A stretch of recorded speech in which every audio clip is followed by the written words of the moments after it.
নমস্কার বন্ধুরা, আশা করি সকলে ভালো আছেন এবং সুস্থ আছেন। সামনে আসছে আমাদের সরস্বতী পুজো। তা আজ আমরা জানবো যে সরস্বতী পুজোর আগে আমরা কুল বা বড়ই কেন খাই না।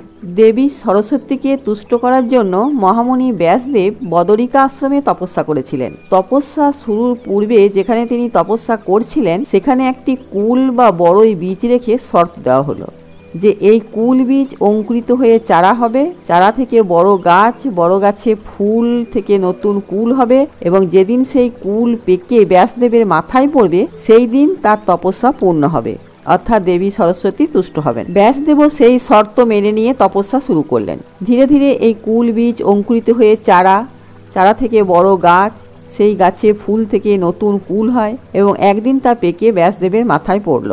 তখন ব্যাসদেব বুঝতে পারেন যে দেবী সরস্বতী তার প্রতি তুষ্ট হয়েছেন। কুল বা বড়ইয়ের আরেক নাম হলো বদ্রী। তপস্যার সাথে বদ্রীর সম্পর্ক থাকায় ওই জায়গার নাম হয় বদরিকা আশ্রম।